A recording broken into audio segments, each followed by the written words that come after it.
Hey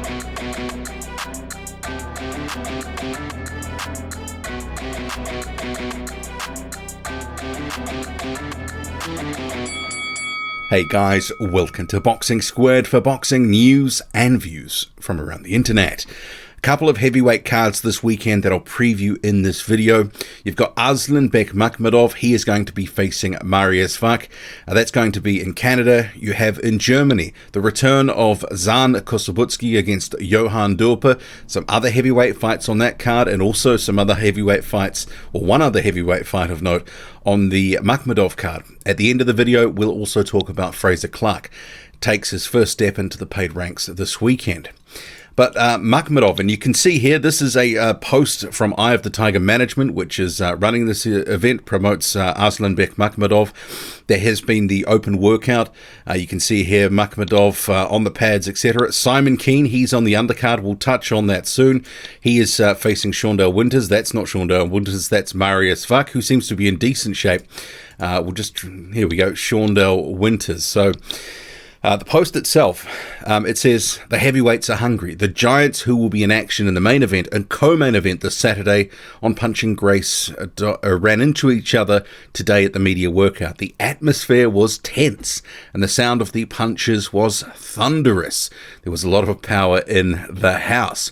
So Punch and Grace, if you don't know, that's the website. So punchandgrace.com. This is where the event will be streamed, and it is one of these sort of situations that you get the subscription and it's actually cheaper than the one-off pay-per-view cost. So they want to lock you in for that 3 months period. I think it's about 35, 40 New Zealand dollars for that subscription. But generally in those periods, you get 1 to 2 sort of fight cards. Yeah, it's not terrific value, but if you want to watch the fight, it kind of is what it is. But getting back to Arslanbek Makhmudov, because this fight with Mariusz Wach, it's not great. It is one of these sort of resume builders, and he has struggled to get names at a certain level to face him. People, because he's, big, strong, he's been blitzing guys. It is a case that people are wanting to get overpaid. It's been hard for his management to get him the sort of fights that he wants. There are sort of similar exemplars out there, like a Filip Hrgovic. It's just been a struggle to get decent opponents. So the opponents in the past couple of years, and exacerbated by the pandemic, they've been just so. Maybe not the career progression that we wanted to see. I mean, if you had sort of said a couple of years ago that in 2022, Mariusz Wach is facing Arslanbek Makhmudov, you'd be wondering what happened to Makhmudov's career. But it's just been a real slow burn. And he's, 32, 33 years old now. So it is a case that they're going to have to need to put their hand in their pocket after this. But what Makhmudov needs is to go in there and just blast out Mariusz Wach. He needs to go in there, right hand, right uppercut, which he so loves to do, and just obliterate Wach. I know there will be some thinking, well, Mariusz Wach, it's not just easy to do that, but we have seen in recent years, from his prime, there has been diminishing returns with Mariusz Wach. He was beaten up and stopped by Martin Bakole. And I think Arslanbek Makhmudov, the way that he fights and the pressure that he's going to bring, it's going to be interesting to see how quickly he can put a dent in Mariusz Wach. Because if he can go in there and sort of get him out of there in 4 or 5 rounds or something like that, that's pretty impressive given the context of Wach's career. But at the same time, you also have to keep in mind that Mariusz Wach is, 42 years old now. And here's actually a clip from the open workout that Wach has posted on social media. And of course, while, it's just doing the spinning wheel of death. Here we go. So Mariusz Wach on the pads here. He actually looks in decent condition. He sort of has fluctuated a bit up and down the older he's got, but he looks like, this extra month or so, the preparation might have been good for him to just get that weight down. Mariusz Wach, obviously big, 6'7", used to have a decent jab in the day. Right hand was okay. But I think Makhmudov, at this point in his career, and the attributes that he has, and the sort of one-man wrecking crew that he has become, I think he can go in there and stop Mariusz Wach. And I know some people will say, look, Mariusz Wach, even at 42, is going to be tough to stop. But this is not a prime Mariusz Wach. And also, Arslanbek Makhmudov carries significant punching power.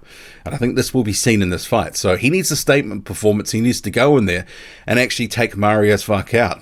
And Wach, he's been in Canada for a few days. Here's some clips also from his social media on the pads in, I think, the hotel room by the look of it.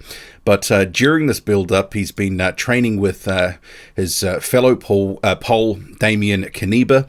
Also, sort of a couple of months ago, he was in the UK.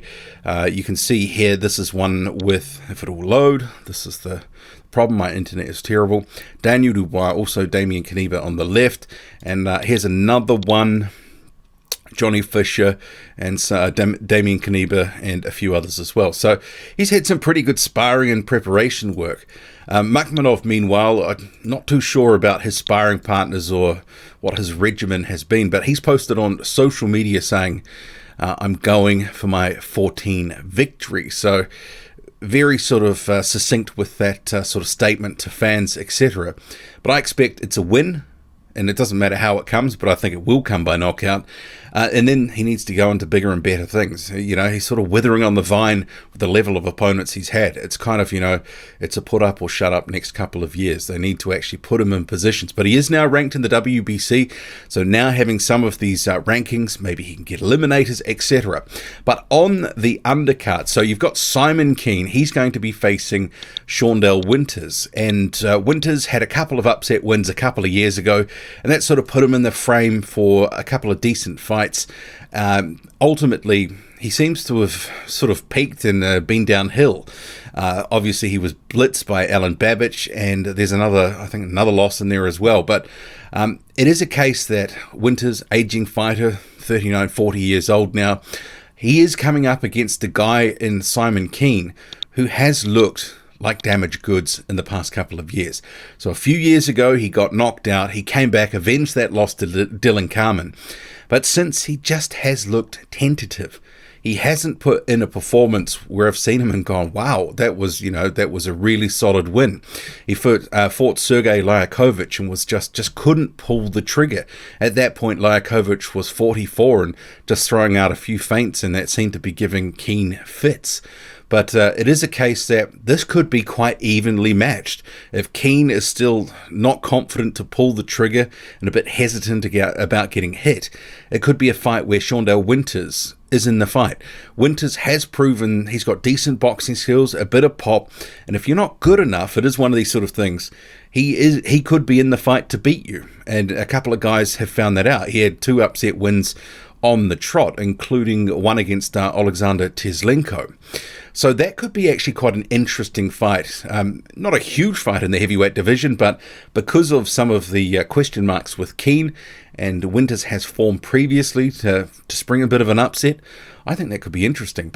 But anyway, Arslanbek Makhmudov in the main event to get the win, and I think he is going to stop Mariusz Wach. The card in Germany. So this is Universum Box Promotions. It's going to be on their YouTube channel. This is what they've said. That's a decent card. You've got the main event, Zhan Kossobutskiy unbeaten against Johann Duhaupas.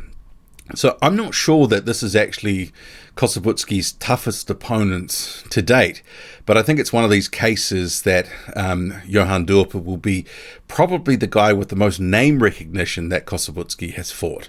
So he is coming off a win, Kossobutskiy. He blitzed Joey Deveco in a couple of rounds. Not too many people do that to Deveco. But Duhaupas, obviously we saw him getting blitzed by Tony Yoka in a round a couple of years ago. So it sort of seems that Johann Duhaupas, I think sort of like Mariusz Wach, is trading on the name now, getting some final paydays in the career and just trying to get out with a bit of cash while he can. Get as much as he can while he can. So I think this is going to be a sort of situation where Kossobutskiy is going to go in there and he'll do the business. I think this is probably an under 2 rounds job. And given Yoka stopped him in a round, although Duhaupas was sort of complaining of rabbit punches, but his punch resistance just looked completely gone in that fight with Yoka. I think Zhan Kossobutskiy, who is way under the radar at the moment for a lot of boxing fans, he's got a lot of talent, and he's got some real power. And if he connects, I think Johann Duhaupas is going to be in trouble. This could be 2-3 rounds max. Wouldn't surprise me if it ended earlier as well. But on the undercard, you've got Jose Larduet, and you've also got Dusan Veletic. So Larduet is something like 6 or 7-0 at the moment, and Veletic has a record of 5-0 with 1 draw. But a couple of years ago, he beat an up-and-coming prospect, Albon Pervazaj, sort of out of nowhere, and that's sort of what put him on the map. And ahead of this fight, he's actually been training with, that's Mourad Aliev. That's not who I wanted to get to. Where are we? So, yeah, this is just a week or so ago. Dusan Veletic with Jose Stewart and Nathan Gorman in the UK. So those are his preparations. So Veletic, I mean, he doesn't, in a lot of photos, doesn't look that big, but, Gorman and Jose Stewart are, 6'2", 6'3", 6'4", somewhere around there. I mean, it's hard to know accurate heights because everyone lies, but Veletic is actually, I think he's a legit 6'4". So this is going to be interesting because against Jose Larduet, who is a Cuban who's also similar to Zhan Kossobutskiy, hasn't had a lot of hype. Jose Larduet has got a lot of decent sort of skills. He's got decent power.